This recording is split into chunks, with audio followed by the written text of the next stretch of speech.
البلوجر الشهيرة إسراء نبيل قد تم محاولة خطفها من قبل أشخاص مجهولين. كفاية كدب بقى. أنا بس ما كنتش عارفة إمتى هبلغكم بالخبر. عايزين تشوفوا المكان بالظبط اللي بصور فيه؟ هوريكم.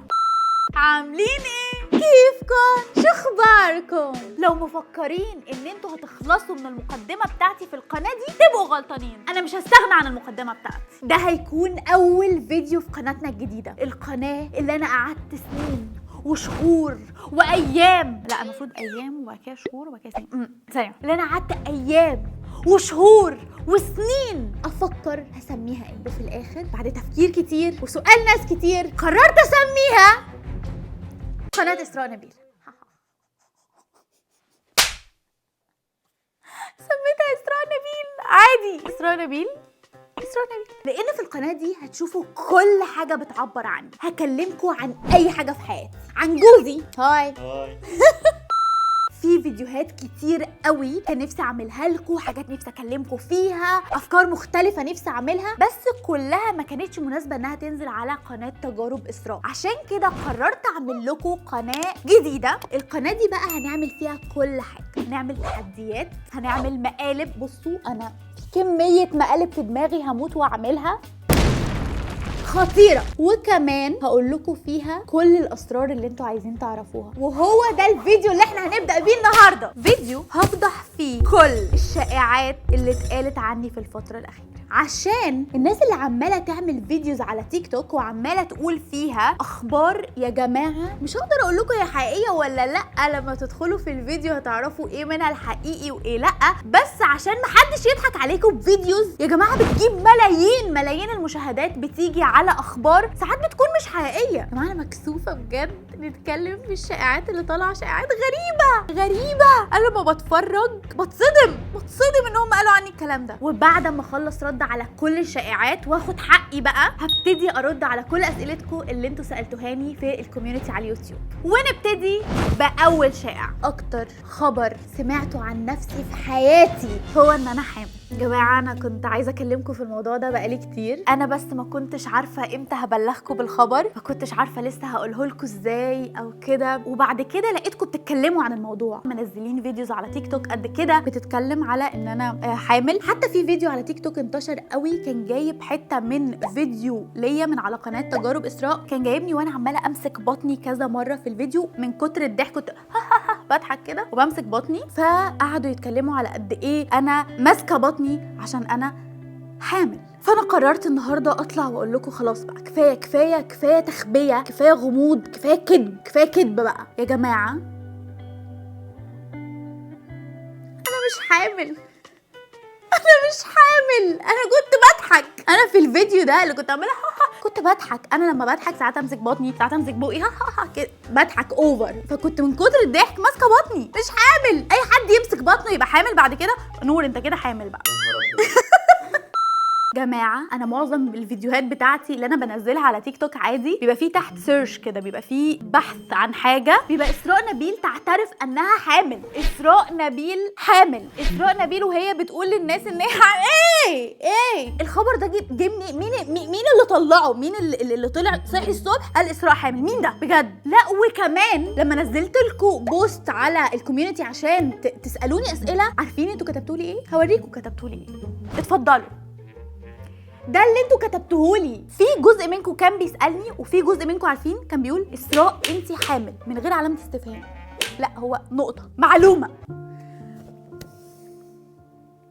يا جماعه انا زعلانه منكم عشان انتوا مفكرين ان انا لو حامل مش هقول لكم. هو انا لو حامل هخبي عليكم؟ يعني انا لو حامل مش هتلاقوني فتحت الكاميرا تاني يوم ما عرفت وقلت لكم يا جماعه انا حامل الحقوا، ونقعد بقى نفكر في اسم البيبي، ونقعد بقى نفكر هنعمل ايه للبيبي وهو ولد ولا بنت، وكل الحاجات دي لازم اشارككم فيها لان انتوا اصلا تعرفوا عني كل حاجه. يا جماعه في، وبليز ردوا عليا في الكومنت، في حاجه انتوا ما بتبقوش عارفينها عني؟ في حاجه انا ما بقولهاش؟ لا. فلو انا حامل مش هقول لكم، وهطلع في الفيديوز بخبي بطني ازاي؟ يعني انا هخبيها فين؟ انا مبسوطه قوي ان انا طلعت دلوقتي وقلت كل حاجه عشان كده مش قادره اشوف الخبر ده. تاني يوم الصبح اسراء نبيل طلعت امبارح في فيديو على اليوتيوب على قناتها الجديده وبتعترف انها حامل. والله انا متاكده ان ده هيحصل. بس انا عليا حاجه واحده، ان انا اقول لكم الحقيقه ان انا مش حامل عشان محدش يضحك عليكم، وكمان اقول لكم ان انا في اللحظه اللي هكتشف فيها ان انا حامل هتبقوا انتوا اول ناس تعرفوا. وكفايه كلام على الحمل لحد كده. تاني شائع، انا مش عارفه اجيبها لكم ازاي، بس انا نص الفيديوز بتاع التيك توك مكتوب تحت اسراء نبيل حامل، ونص الفيديوز مكتوب فرح اسراء نبيل في الكنيسه. في لقطه انا كنت منزلاها من فرحي او كاتب كتابي، يعني اللقطه دي كان فيها باب المكان اللي انا دخلت منه. الباب ده الناس حللت ان هو كنيسه، انا كل اللي انا طالعه اقوله انه هو كان باب مسجد. انا يا جماعه كاتب كتابي اتعمل في مسجد، بس كده. هو دي المعلومه اللي انا حابه اوضحها. وكمان عشان انا بلاحظ انه في اسئله كتيره قوي عن فرحي، ففي فيديو جديد جاي على القناه دي، فتاكدوا ان انتوا عاملين سبسكرايب عشان في الفيديو ده هتشوفوا كل حاجه حصلت في فرحي، كل المواقف المحرجه، كل الحاجات الهبله اللي انا عملتها في الفرح، كل الاخطاء اللي انا وقعت فيها، عشان انتوا متاكدين مليون في الميه ان انا اكيد جبت العيد حرفيا وعملت حاجات متخلفه. فلو عايزين تشوفوها اعملوا سبسكرايب، والفيديو الجاي هيكون عن فرحي. انا مش عارفه انا بقول كده ازاي، ممكن ان انا ما انزلوش، بس لو عايزين تشوفوا كل حاجه حصلت في فرحي اكتبوا لي في الكومنت. تالت شائع يا جماعه مش عارفه اقولها لكم ازاي بجد، بس في مقاله نزلت على الانترنت بتقول البلوجر الشهيره اسراء نبيل تروي انها في الساعه 1 ظهرا الاثنين 18/9/2023 قد تم محاوله خطفها من قبل اشخاص مجهولين. طب انا ازاي قلت لكم لما انا مخطوفه، ولا محاوله خطفي؟ ما عرفوش الخاطفين المجهولين ما يقدروش يخطفوني. ايوه كده. بتقول انها كانت ماشيه ولقت 2 بمكنه حاولوا يشدوا ايدي وانا صوت وفي حديث اخر تقول انها كانت تشتري بعض اللوازم المنزليه. كنت نازله اجيب لي شويه طماطم على شويه بصل كده، وكان هناك من يراقبها منذ بضعه ايام. انا مفيش حد بيراقبني، فاوكي جماعه انا اتخطفت بمكنه مش قادره اصدق. بنزل فيديوز كل اسبوع، وبنزل معظم الوقت فيديوز كتير قوي على تيك توك وانستجرام وبنزل على سناب شات، وفي الاخر بتقولوا لي ان انا اتخطفت. طب لو انا اتخطفت مين اللي بيعمل فيديوز دي؟ ذكاء اصطناعي بيعمل فيديوز دي مكاني. الموضوع ما وقفش لحد هنا، نزلت فيديوز بتقول ان انا ايوه بعمل فيديوز بس انا اصلا مخطوفه، يعني في حد خاطفني وبيخليني اعمل الفيديوز دي، وان انا حاولت اعبر لكم عن الموضوع واقول لكم ان انا مخطوفه من غير ما الخاطفين يشوفوني. ففي فيديو اللي هو لما جربنا كل انواع الاندومي الورديه ضد البنفسجيه، اوكي، في فيديو السناكات الورديه ضد البنفسجيه، ان انا عملت حركه النجده ان هو انقذوني. جماعه الاندومي كان حراق، بس الاندومي كان حراق، فانا يا لهوي وقعدت اعمل كده، مش عارفه بعمل ايه بايدي من كتر ما هو حراق. هو المبرر الوحيد في الحوار ده ان انا اللي خاطفي. يعني هم شايفين انه ايه، انه جوزي واخويا خاطفيني لا وفي نفس الوقت ان انا بسافر، يعني بروح دبي عادي، بس هم خاطفيني، يعني هم خاطفين بيبقوا ماسكيني في الطياره، الاثنين خاطفيني، بروح دبي بيبقوا خاطفيني، بروح ايفنتس بيبقوا خاطفيني. فازاي بقى؟ عارفين لو الفيديو ده ما كانش جاب مشاهدات مثلا، او ما كانش الناس في الكومنتس والله اسراء نبيل فعلا ممكن تكون مخطوفه، هي فعلا استنجدت بينا يا جماعه الحقوا، يعني بعض الناس يا حرام بيحبوني وخايفين عليا فاكرين انا مخطوفه. فعشان كده انا قررت اطلع في الفيديو ده واقول لكم حقيقه كل حاجه، عشان محدش يبقى زعلان عليا، محدش يبقى مفكر انه حصل لي حاجه. بجد بتصعبوا عليا لو انتوا بتحبوا حد مثلا وخفتوا عليه ان هو يكون حصل له حاجه، احساس وحش، يعني ليه بتعملوا كده بجد؟ بكره برضه هينزل فيديو اسراء نبيل مخطوفه واللي خاطفينها اجبروها تطلع تقول انها مش مخطوفه تعالى يا نور، تعالى نور لابس البيجامه فوق فانت خاطفني؟ يا نهار اسود انت جايبها بقى من الاخر بقى. انا ويحيى خاطفينك، احنا المجهولين اللي كانوا على مكنه فيا جماعه انا مش مخطوفه خلصي بقى بسرعه بقى. انا اسفه، خلصي. انا اسفه خلاص. هي الوجبه امتى؟ رابع اشاعه ان انا سوريه عايشه في مصر. انا هحكي لكم الحكايه. بابا مصري، ماما سوريه، اتجوزوا بعض، خلفوني انا نصي مصري ونصي سوري، او النص ده سوري والنص ده مش هتفرق. فاي حد يضحك عليكم ويقول لكم كلام عكس ده كذاب. دلوقتي بس اقدر اقول ان انا ارتحت وطلعت كل اللي في قلبي، عشان انا كنت بجد لو ما قلتلكوش كل الحقيقه، يعني كنت حاسه انه في حاجه كاتمه على قلبي كده، اللي هو متضايقه. فانا دلوقتي فتحت كل اسراري، بس انا لسه عندي اسرار، واسرار كتير قوي هنعرفها بقى، نعرفها مع بعض. ودلوقتي هندخل على فقره اسئلتكم. انتي بتتكلمي كل الاصوات، يعني مثلا صوت الجده وصوت الام وغيرها، انتوا متوقعين ايه؟ اكيد انا وهثبت لكم دلوقتي. اول صوت، ازيكم يا جماعه عاملين ايه؟ مش عارفه عشان هو مش محطوط ضمن حاجه، حاسه ان انا هبله. ازيكم يا جماعه عاملين ايه؟ انا اسمي صرصوره. تاني صوت، ازيكم يا جماعه عاملين ايه؟ انا مامة صرصوره. ده صوت الام اللي هو فاهمين، صوت كده دافي. انا فاهمه انه ده صوت الام. صوت الجده بقى، ازيكم يا اولاد عاملين ايه؟ انا تيتا صرصوره. عايزين بقى دلوقتي صوت الراجل. هنقول ازيكم يا جماعه عاملين ايه؟ انا هحرك بقي وانت هتتكلم. ماشي؟ ازيكم يا جماعه عاملين ايه؟ شفتوا ان انا بتكلم كل الاصوات؟ واوريكم كمان ان انا بعمل راجل عجوز. راجل عجوز. 3 2 1. ازيكم يا جماعه عاملين ايه؟ شفتوا؟ عايزين يفكروني بكذب في الطفله والجده. انا حاسس ان المنظر غريب قوي.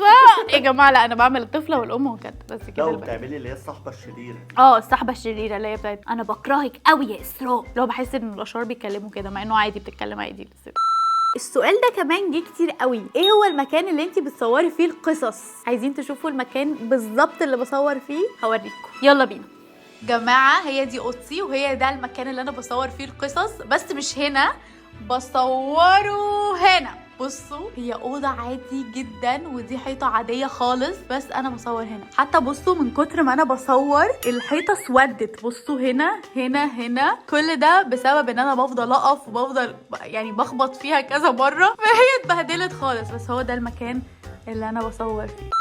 جماعه السؤال ده جه كتير قوي وانا مش بصراحه السؤال مضحك قوي. بتسالوني هل نور عايش معاكي؟ اخويا نور هل هو عايش في البيت معايا؟ لا. بصوا انا هحكي لكم، انا ونور متعلقين ببعض قوي. انا ما عنديش اخوات تانية غير نور، انا ونور بس. فطول حياتنا كنا دايما جنب بعض، بنلعب مع بعض، بنروح المدرسه مع بعض، بنذاكر مع بعض، بناكل مع بعض، كل حاجه. فلما كبرت واللي عندهم اخ واحد هيبقوا حاسين باللي انا بقوله، بتبقوا قريبين من بعض قوي ومش مستعدين يعدي وقت من غير ما تكونوا مع بعض. ففضلنا كده لغايه لما انا اتجوزت. بعد ما انا اتجوزت بقيت برضو عايزه اشوف نور كل يوم عشان ده اخويا. يعني يا جماعه انتوا فاهمين انا بتكلم عن ايه صح؟ فاللي بيحصل ان انا كل يوم بصحى واتصل بنور. يا نور، هو نور ساكن مع بابا وماما في بيت تاني، هو اتصل بيه واقول له يا نور تعالى انا عايزاك. فنور طبعا هو كده نور في الجامعه وراه مذاكره، فلما بيعرف بيجيلي. فلما بيجي بنصور فيديوز وبننزلها، فانتوا بتفكروا ان هو دايما قاعد هنا، بس هو ده مش حقيقه. اخويا يعني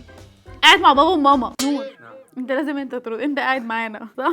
لا وكمان في الفيديو ده موجود، فما نحسسه ما يتاكدوا. يا جماعه هو اول لما بيعرف ان احنا بنصور فيديو يقول لي انا جاي. ليه يا حبيبي انا جاي، انا عايزه ابقى موجود. بيحب قوي يتفرج على الفيديوز وهي بتتعمل وكده. كمان بيبقى فيه سناكات وبيبقى فيه اكل. انت بتيجي عشان تاكل سناكات؟ يا جماعه في يوم اصلا انا كنت في دبي وبعد كده لقيت نور منزل فيديو بياكل فيه سناك من بيتي. انت حرامي سناكات، انت بتيجي عشان تاكل. جزء من السبب ناكل. يا جماعه ده اول صدمه دي. انا بجيبه عشان هو اخويا وبحبه وعماله اقول ان انا بحبك وانت جاي تاكل. لا صدقيني والله جزء صغير. الجزء الكبير جزء قد ايه يعني؟ قد كده. عمل قد كده. من الاسئله اللي اتسالت كتير قوي، ايه هي اكتر بلد نفسي اسافر لها؟ والحقيقه ان انا بجد بعد ما بقيت صانعه محتوى اتعرفت على ناس كتير قوي منكم من بلدان عربيه مختلفه، وانتوا بصراحه ما قصرتوش خالص ان انتوا تدعموني، تكتبوا لي كومنتس تشجعني. جماعه انا قابلت حرفيا متابعين ليا في الشارع في مصر هنا او في الامارات لما سافرت من كل دوله عربيه. العلاقه اللي ما بيننا دي خلتني ابقى نفسي اكتر حاجه اعملها ان انا ازور بلادكم. نفسي كمان لما اسافر كل دولة عربية ان انا هعلن على الانستجرام والسناب شات ان انا في البلد دي ولازم ان احنا نتقابل، عشان بجد كل الحب اللي انتوا بتدهوني ده لما حد بيبقى في مصر وبقابلها مثلا او بقابله في الصدفة في مول او في الشارع بنسلم على بعض بنبقى كأننا عارفين بعض بقالنا مليون سنة. فحاسة انه اكتر بلاد نفسي اسافرها دلوقتي، نفسي اسافر كل البلاد العربية واعمل كمان فيديوز هناك، اجرب الاكل، ازور المعالم السياحية، اشوف ثقافة البلاد التانية، عشان بجد دي من اكتر الحاجات اللي انا حاسة ان انا متحمسه ان انا اعملها الفتره دي. هو انت حاليا عايشه في دبي ولا رجعتي القاهره؟ بصي بخصوص انا مستقره فين، فانا دلوقتي عايشه بين دبي ومصر. ايه هو تخصصك؟ تخصصي يا جماعه انا قلته كتير بس كل ما بقوله الناس بتتصدم. يا جماعه انا صيدلانيه، انا خريجه جامعه القاهره كليه صيدله، وجبت امتياز، يعني انا كنت شاطره مش فاشله خالص خالص بجد. وناس كتير منكم سالني انتي سبتيها ليه. اوكي انا دلوقتي هتكلم يعني بطريقه اعمق شويه. انا دخلت كليه صيدله، كنت شاطره قوي في ثانويه عامه وجبت مجموع كبير جدا، جبت 97.8 مهمه قوي 8 دي. وكنت بذاكر كتير جدا جدا جدا. وكمان في ناس كتير سالتني انا كنت شاطره في المدرسه ولا لا. جماعه انا كنت شاطره قوي، مش هتكلم عن نفسي كتير بس كنت بذاكر كتير قوي قوي قوي. كنت دحيحه جدا لدرجه ان انا في ابتدائيه طلعت الاولى على الجمهوريه كلها، يعني جبت الدرجه النهائيه في كل المواد. وكمان في ثالثه اعدادي بقى اللي هي الشهاده الاعداديه بالنسبه للبلاد التانية هتكون صف 9، كنت جايبه 298 من 300، كنت ناقصه درجتين. كنت متاكده 100% ان انا مش ناقصاهم، ما كنتش غلطانه. رحت وعملت حاجه عندنا اسمها تظلم، يعني بتقولوا انه لا الدرجتين دول من حقي. هما بيبصوا في الورق وفعلا خدت الدرجتين وبقيت جايبه 300 من 300 وبقيت برضو من اوائل محافظه الجيزه. انا عارفه انه المعلومه دي ممكن تصدمكم، لو تكونوا شايفيني اسراء بتحب تجارب حاجات مجنونه، اكيد مش بتحب الدراسه. بموت في الدراسه، بحب اذاكر جدا ولحد دلوقتي بحب اذاكر، بس مش بذاكر بصراحه، بس يعني ممكن اذاكر. ليه سبتها؟ عشان انا كنت طول حياتي كنت عايشه ان انا البنت اللي بتحب المذاكره وبتذاكر وبتطلع دايما الاولى، بس كنت بحب اعمل حاجات تانية ما كنتش بلاقي لها وقت في وسط كل الزحام والمذاكره. عمري ما كنت بعرف ان انا امارس الموهبه بتاعتي. كنت بحب قوي التمثيل، كنت بحب قوي الاستعراضات، كنت بحب قوي اي حاجه فيها حركه وفيها فن، لدرجه ان انا كنت بحاول ان انا اطلع في الاذاعه المدرسيه، اي مسرحيه بتعملها المدرسه اعملها. بس كان طول الوقت لا يا اسراء المفروض انت تذاكري ودي اهم حاجه في حياتك. فلما دخلت الجامعه وبدات ان انا اكتشف نفسي واكتشف انا نفسي في ايه، اكتشفت انه لا، انا في جوايا جزء بيحب قوي التمثيل، بيحب قوي ان انا اعمل حاجات فنيه، ان انا اعمل حاجات الناس تتفرج عليها. ولو سالتوني يا اسراء بجد انت لسه لحد دلوقتي من احلامك ان انت تكوني ممثله؟ انا بحب التمثيل قوي، وبجد دي من اكتر الحاجات اللي بتخليني مبسوطه وانا بعملها. فلما كبرت اكتشفت ان انا مش عايزه قوي اكمل في طريق الصيدله، وعايزه شويه امارس بقى الهوايه اللي كانت مدفونه طول حياتي ومش عارفه اعملها، وبجد عايزاها بقى تطلع للنور. فقلت انا مش هاممني اي حاجه، انا داخله اصلا السوشيال ميديا عشان اخرج الجزء ده اللي هو طول عمره عايز يطلع، طول عمري عايزه امثل، طول عمري عايزه اعمل فيديوز. وبعدين اكتشفت انه هي دي الحاجه اللي انا بحبها، وهي دي الحاجه اللي انا شاطره فيها، وهي دي الحاجه اللي انا نفسي اكمل اعملها طول حياتي. حاسه ان احنا اتكلمنا الموضوع اللي هو موضوع شخصي قوي وعمري ما اتكلمت فيه معاكم، بس دلوقتي حاسه ان احنا قريبين من بعض قوي لدرجه ان انا اقدر اتكلم عن الموضوع ده، ان هو بجد موضوع حساس قوي بالنسبه لي. بس حاسه ان القناه دي معموله عشان كده، عشان نتكلم في اي حاجه، نقول اي حاجه احنا عايزينها.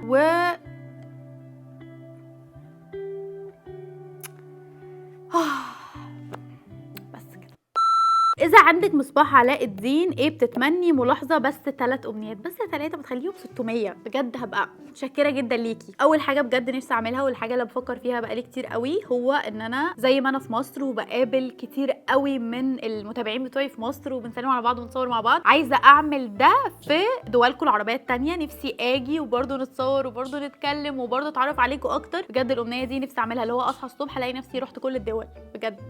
تاني أمنية نفسي أمثل، عشان ده حلمي من وانا صغيره، بس انا بعتبر نفسي لغايه دلوقتي بمثل وبمثل كتير قوي. اول لما ببقى عايزه امثل بطلع وبعمل القصه اللي انا عايزاها، بس برضو لو مثلت هنبسط قوي. تالت حاجه ولو في جني هطلب منه ان انا اول لما افكر في اي تجربه مجنونه يعملها لي، اللي هو مثلا عايزه الف العالم كله في 3 دقايق، يقوم عايزه مثلا اخلط كل اكلات العالم في اكله واحده وانا بدوقها ادوق كل الاطعمه اللي في العالم، فيعمل لي الاكله دي.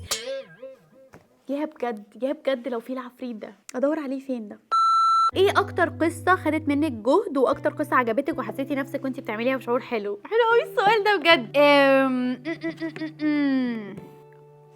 قصة عداد الخطر، القصة دي عجبتني قوي، وخاصة ان انا صورتها باسلوب مختلف وبحركة وتعبت فيها قوي. يعني انا كنت الجزء بصوره في يوم كامل، بصور في جزء واحد، ده كان متعب قوي بالنسبه لي. بس بجد بعد ما اتفرجت عليها في الاخر عجبتني قوي، وكل شويه بنسى القصه وبخش اتفرج عليها وبنبسط تاني. فبجد القصه دي من اكتر القصص اللي انا بحبها.